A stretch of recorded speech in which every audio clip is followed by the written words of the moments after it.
Hello, this is Mukesh Kumar. स्वागत है आप सभी एक बार फिर से विज्ञान अध्ययन के इस प्लेटफॉर्म पर। देखो, अब आपका बोर्ड का एग्जाम जो है बिल्कुल ही नजदीक आ चुका है, बहुत ही निकट है। तो आप इन बचे हुए दिनों को कैसे यूटिलाइज कर पाए, उसका बिल्कुल सटीक स्ट्रेटजी मैं आपके लिए लेकर के आया हुआ हूं। देखो, हमारे जो है प्रैक्टिकल एग्जाम है वो ऑलमोस्ट सभी का कंप्लीट हो चुका है और आपके पास कुछ बचे हुए दिन है। तो इन बचे हुए दिनों को आपकी प्रिपरेशन को कैसे एक समय के साथ में डिवाइड करके हम उसे बूस्ट कर पाए, ये मैं आपके समक्ष आज लेकर के आया हूं। कौन सा रिसोर्सेज पढ़ना है, कहां से आपको पढ़ना है, क्या आपको पढ़ना है, इन सभी का बिल्कुल detail explanation with date sheet. ये आपके पास में डेट शीट है, यानी कि 22 फरवरी को आपका बोर्ड का एग्जाम जो वो स्टार्ट है। तो 22 फरवरी को आपका हिंदी का एग्जाम होगा और जो 29 फरवरी है उसमें बायोलॉजी वालों को बायोलॉजी का होगा और जिनके पास मैथ्स का उनका एग्जाम जो है वो मैथ्स का होगा। 2 मार्च को इंग्लिश का एग्जाम होगा आपका और 4 मार्च को आपका जो होगा वो फिजिक्स का एग्जाम होगा और लास्ट में जाकर के 7 मार्च को आपका जो होगा वो केमिस्ट्री का एग्जाम होगा। तो आइए हम देखते हैं कि कैसे किस प्रकार से हम इस बचे हुए टाइम को कर पाए यूटिलाइज। देखो सुनो, अगर आप इस समय जबकि पेपर बहुत पास आ गया है 12 से 13 घंटे नहीं पढ़ सकते तो भाई साहब आपके मार्क्स अच्छे नहीं आएंगे। आपके सभी दोस्त जो है वो इस समय पढ़ रहे हैं, खुद को रगड़ रहे हैं। अगर आप इस बचे समय में अब नहीं रगड़ोगे तो कब रगड़ोगे? ये आपके लिए बहुत ही क्रूशियल समय है। ये समय आपका वेस्ट या बर्बाद ना हो जाए और आपका रिजल्ट बेकार ना हो जाए, आपका रिजल्ट जो है कहीं ना कहीं नंबर कम ना रह जाए, तो उनको बूस्ट करने के लिए आपको एक अच्छे स्ट्रेटजी की इस समय बहुत आवश्यकता है, जो कि मैं आपके लिए लेकर के आया हूं। देखो सुनो, ध्यान से मेरी बात सुनो। आपके पास अभी 6 तारीख है आज, तो 7 से 8 दिन जो है अभी 13 फरवरी आने से बचा हुआ है। देखो, मैं ये नहीं कह रहा कि आप सेम यही स्ट्रेटजी फॉलो कीजिए, मैं आपको एक रोड मैप दे रहा हूं, आप कैसे सोच सकते हो अपने प्रिपरेशन को बूस्ट करने के लिए। मान लो 6 फरवरी को आप ये वीडियो देख रहे हो, तो 6 फरवरी, जी हाँ 6 फरवरी से लेकर के और यहां पर 13 फरवरी तक आपके पास में ऑलमोस्ट 6 से 7 दिन जो है ना वो आपके पास में बच जाते हैं। जी हाँ, 6 से 7 दिन जो है वो आपके पास बच जाएंगे। आपको करना क्या, देखो इन 6 से 7 ये जो इंपोर्टेंट डेज है इसके अंदर क्या करना है सीखो। देखो, मान लो आपके पास फिजिक्स है, केमिस्ट्री है, बायोलॉजी या फिर मैथ्स है, तो अभी ऐसा होगा ना कि पूरे साल में कुछ तो चैप्टर्स ऐसे होंगे जो अभी आपने उसको ऐसे कुछ पढ़े भी नहीं होंगे। तो सुनो, आपको 10 से 12 घंटे का स्टडी, जो पढ़ाई का जो टाइम है वो आपको निकालने हैं। आपको कोई बहाना अब चलने वाला नहीं है कि आप ट्यूशन जाते हो वहां टाइम वेस्ट हो रहा है या फिर आप क्या करते हो,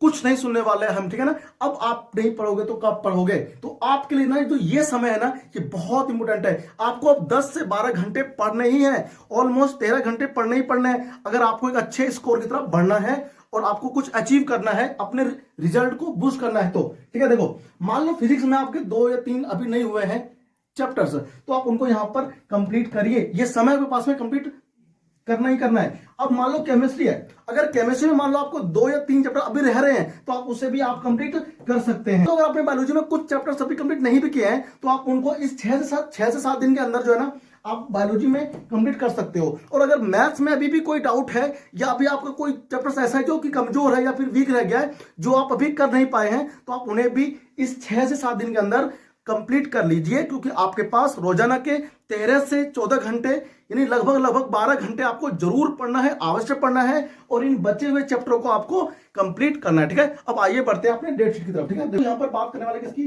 फरवरी की। जी हाँ, फरवरी 13, मैं फरवरी 13 की बात कर रहा हूं। 13 तारीख से लेकर के देखो कहां तक हिंदी का जो पेपर आपका आता है वो आ रहा है कब बताओ? 22 तारीख को हिंदी का एग्जाम आ रहा है। तो आपको 13 फरवरी से लेकर के 19 फरवरी तक आपको कैसे पढ़ना है वो मैं यहां पर अभी समझाने वाला हूं। ठीक है, अब देखो ध्यान से, आपका जो टाइम है आपके पास जो 12 से 13 घंटे हैं, आपको उसे 3 स्लॉट में जो है वो डिवाइड करने हैं। कैसे करना है और आपको दिखाते हैं। देखो, पहला जो हमारा होगा स्लॉट वो हमारा होगा मेजर स्लॉट, ठीक है ना। सेकंड आपके पास में क्या होगा बताओ? वो आपके पास में होगा माइनर। और जो हमारा मेजर स्लॉट है ये आपका होगा 5 से 6 घंटे का, और जो माइनर स्लॉट हमारा होगा, जी हाँ माइनर होगा, वो हमारा होगा 4 से 5 घंटे का। और एक स्लॉट जो हम लोग बनाएंगे वो हमारा होगा सैंपल पेपर स्लॉट। जी हाँ, सैंपल पेपर स्लॉट। हम लोग करते क्या है, देखो एक्चुअली हम लोग सारा कुछ पढ़ लेते हैं और फिर अपने आप को हम लोग ना प्रैक्टिस नहीं करते हैं, प्रैक्टिस करने का हम लोग समय देते नहीं है। तो अगर आप लोग प्रैक्टिस करके नहीं जाओगे एग्जाम में तो हम सब कुछ पढ़ने के बाद भी अपना 100% जो होता है उस 3 घंटे में नहीं दे पाते हैं और फिर हमारा जो रिजल्ट होता है ना वो हमारे जो उम्मीद होता है ना उसके मुताबिक सामने निकल के नहीं आता है। यानी हम जो पढ़ के जाते हैं वो कहीं ना कहीं हम वहां पर क्या होता है, हम भूल जाते हैं या फिर हम वहां पर लिख पाते नहीं है, क्योंकि हमने प्रैक्टिस किया हुआ नहीं होता है, फिर हम उसको भूलते हैं। तो प्रैक्टिस के लिए सैंपल पेपर बहुत सारे मार्केट में जो है ना वो आ चुके हैं, बहुत सारे क्वेश्चन बैंक्स हैं। उन्हीं क्वेश्चन बैंक में क्या होता है, पीछे जो होता है ना उसमें सैंपल पेपर होता है, तो उसको लगाने के लिए आपको उसे हर दिन लगाना है और जरूर लगाना है। तो करना क्या है, आपको सैंपल पेपर को प्रैक्टिस करना है और उसके लिए हम लोग 2 से 3 घंटे पर डे अवश्य देंगे, ताकि आपका जो एग्जाम की प्रिपरेशन है ना वो और अच्छे लेवल पे जाकर रुके और आप अच्छा परफॉर्म कर पाए बोर्ड में। आइए देखो, अब मैंने आपसे कहा कि आपको इसमें करना क्या, देखो जो हमारे पास मेजर समय है, मेजर 5 से 6 घंटे, इसके अंदर आपको उन चैप्टर को रिवाइज करना है जो आपको वीक लगता है। देखो हर किसी का ना यार एक क्या होता है, सब्जेक्ट होता है जो कि उसका फेवरेट होता है, तो उस सब्जेक्ट को वो पूरे साल पढ़ता है, बहुत अच्छे से पढ़ता है और वो अपने आप को उसमें बादशाह कहता है। तो ऐसा सब्जेक्ट जो आपको बहुत अच्छे से आता है ना उसको थोड़ा स्लो कर दो, छोड़ना बिल्कुल भी नहीं है, उसे भी पढ़ना है, उसे भी रिवाइज करना है, लेकिन उसे थोड़ा कम दो। वो सब्जेक्ट, वो चैप्टर किसी सब्जेक्ट में जो आपका वीक है, जो आप पढ़ते हो लगातार भूल जाते हो, आप उसको बार बार जो है पढ़ना है और रिवाइज करना है। मान लो आपके पास केमिस्ट्री आपकी वीक रह गई, तो केमिस्ट्री में आपको क्या करना है, देखो 13 से लेकर के केमिस्ट्री पढ़ो, 14 में पढ़ो, है ना, 14 में क्या पढ़ो, केमिस्ट्री, 15 में पढ़ो फिजिक्स, फिर पढ़ो फिजिक्स। आपको ये 5 से 6 घंटे पढ़ना है, जो मैं आपको टाइम दे रहा हूं। ये हमारे पास क्या है, मेजर स्लॉट है, जो कि मैंने 5 से 6 घंटे का आपके लिए बनाया है। आप अपने मुताबिक इसको चेंज भी कर सकते हो। अगर आप 7 घंटे पढ़ सकते हो तो अपने टाइम को आप 5 से 6 घंटे के बजाय आप उसे 7 घंटे पर लेकर जा सकते हैं। ठीक है, देखो 13 को आपने पढ़ लिया केमिस्ट्री, 14 को आपने पढ़ लिया क्या, हाँ फिर से आपने पढ़ा केमिस्ट्री। अब क्या करा आपने बताओ, 15 को आपने पढ़ लिया फिजिक्स, 16 को आपने पढ़ लिया फिजिक्स, 17 को मान लो आपने पढ़ लिया क्या, जी हाँ। अच्छा, इनके साथ में आपको मैथ्स या फिर अगर बायोलॉजी वाले बच्चे हैं तो साथ में आपको बायोलॉजी लेकर चलना है। ऐसा नहीं कि अगर आप मेजर टाइम में केमिस्ट्री पढ़ रहे हो तो आप लगातार केमिस्ट्री थोड़ी पढ़ पाओगे। आपको 15 या फिर 30 मिनट का आपको गैप देकर के क्या करना है, दूसरा सब्जेक्ट भी साथ में उठाना है, ठीक है ना। फिर क्या करना है आपको, केमिस्ट्री साथ में मान लो आपने बायोलॉजी ले लिया, या फिर मैथ के बच्चों ने मैथ्स ले लिया, फिजिक्स वाले में आपने कुछ ऐसे सब्जेक्ट लिए जो आपको थोड़ा सा अच्छा लगता है पढ़ने में। मान लो आपके पास इंग्लिश है तो आप यहाँ पर इंग्लिश भी ले सकते हो। मान लो आपके पास में हिंदी है, हिंदी तो हो गई है ना, तो आपको हिंदी यहाँ पर ले सकते हो साथ में। तो एक ऐसा सब्जेक्ट जो कि थोड़ा आपको अच्छा लगता है पढ़ने में, हिंदी है ना, इंग्लिश है, आप उनको इनके साथ में जरूर लीजिए।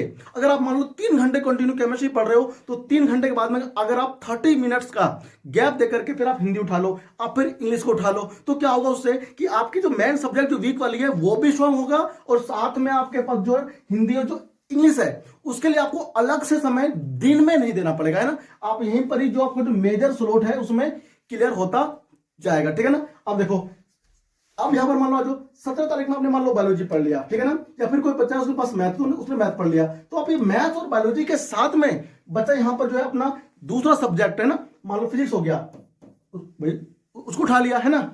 और यहां पर हमने 18 तारीख में मान लो आपने फिर से लिया इसमें बायो लिया, या फिर आपने इसके अंदर मैथ्स ले लिया, यानी कि उन सभी सब्जेक्ट को जो आपके वीक रह गया है आपको उसे यहां पर कंटिन्यू पढ़ते चलना है, बार बार नोट्स बनाकर पढ़ते चलना है। देखो यार, कहां से पढ़ना है केमिस्ट्री, अगर आपको पढ़ना है तो मैं अपने इस प्लेटफॉर्म पर कंप्लीट केमिस्ट्री का रिवीजन फिलहाल लेकर के चल रहा हूं 1 शॉट में, ठीक है ना। हर एक 2 दिन में या फिर 1 दिन में हमारा वीडियो आ ही रहा है, ठीक है। बाकी पूरा कंप्लीट केमिस्ट्री जो है मैंने इस चैनल पर अपलोड कर दिया है। केवल एक चैप्टर जो है बायोमोलिक्यूल यानी कि जैव अणु, वो अभी तक जो है वो केवल बचा हुआ है, ठीक है ना। तो आप उसको भी मैं ना उसको भी बहुत जल्द कंप्लीट कर दूंगा, तो आप पूरी कंप्लीट केमिस्ट्री ना यहाँ पर रिवीजन कर सकते हो। अगर आपको डीपली पढ़ना है तो डीपली भी पढ़ सकते हो। किसी भी तरह का कोई भी कॉम्पिटिशन एग्जाम है ना, आप उसे क्लियर कर पाओगे मेरे इस वीडियो लेक्चर से जो मैंने केमिस्ट्री पढ़ा रखा है, ठीक है ना। और साथ में मैं कुछ क्वेश्चन की प्रैक्टिस लेकर के भी ना आपके समक्ष हाजिर होने वाला हूं बहुत ही जल्द।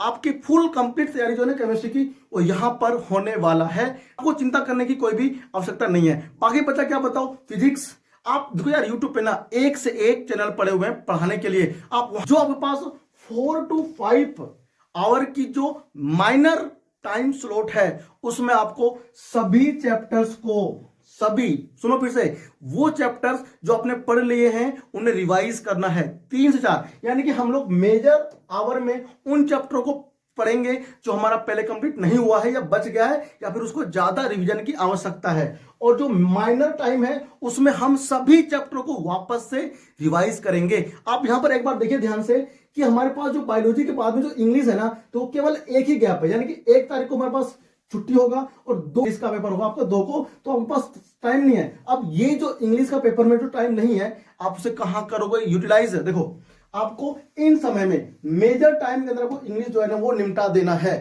कुछ बच्चे क्या करते हैं, वो रटते हैं। आपको रटना नहीं है, जितने भी आपके इंग्लिश के चैप्टर्स होते हैं ना उनकी समरी पढ़नी है हिंदी में, और कुछ जो उसमें इंपोर्टेंट वर्ड्स मीनिंग होते हैं ना वो आपको याद रखने हैं, और आपको ट्रांसलेशन जरूर आने चाहिए, क्योंकि आप जो क्वेश्चन के आंसर होता है उसके अंदर वो आप रट के नहीं जाओगे, समरी पढ़ के जाओगे। तो जो वहां पर इंग्लिश में क्वेश्चन आते हैं बुक से, टेक्स्ट से, आप उन क्वेश्चन का आंसर आप इजिली कर पाओगे अगर आप समरी पढ़ के जाओगे, तो आपको कोई भी समस्या आने वाली नहीं है। ठीक है, अब देखो ध्यान से, बायोलॉजी की बात क्या हुआ, इंग्लिश में हो गया। देखो फिजिक्स में भी आपके पास समय बिल्कुल भी नहीं है। अगर फिजिक्स में समय यहां पर नहीं है, देखो 2 तारीख को कौन सा बताओ, 2 तारीख को इंग्लिश का है और फिर 4 मार्च को फिजिक्स का है, समय आपके पास में बिल्कुल भी नहीं है।